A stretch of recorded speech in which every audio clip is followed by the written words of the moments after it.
الان اومدیم یه ترشی پیاز خوشمزه درست کنیم. حتما امتحانش کنید، به نظرم یه ترشی بسیار خوش‌طعم و خوشمزه است.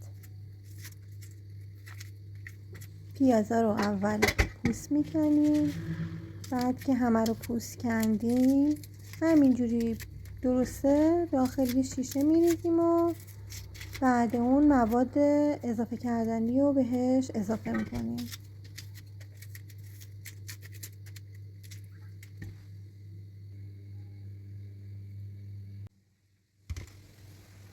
خب پیازا رو پوست کندیم، حالا میریزیم داخل شیشه‌ای که میخوایم.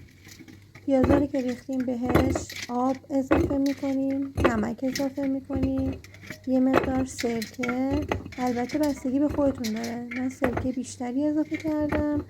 بعد یه شیشه دیگه من بهش آب لیمو اضافه کردم، یعنی پیاز ترشیم با طعم آب لیمو شد.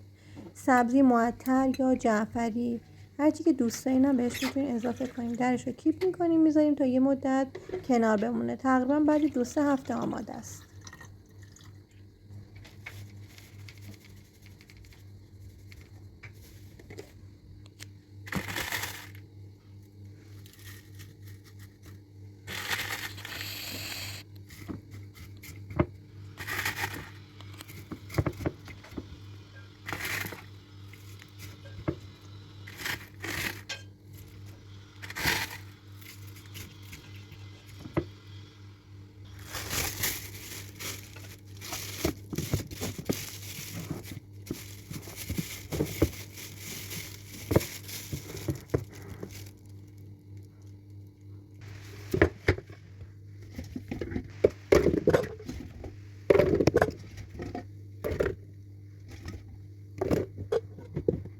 این پیازا رو خورد کردم، یعنی حلقه حلقه کردم، داخل شیشه ریختم و بهش همونی که گفتم با طعم آب لیمو دوست دارم، بهش آب لیمو، سرکه، نمک اضافه کردم.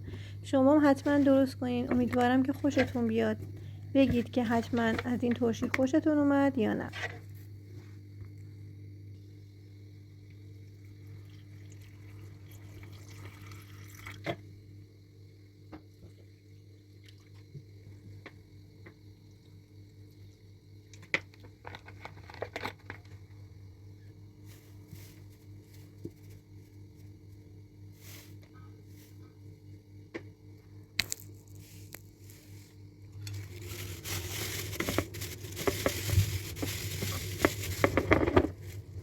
این هم ترشی پیاز قشنگمون.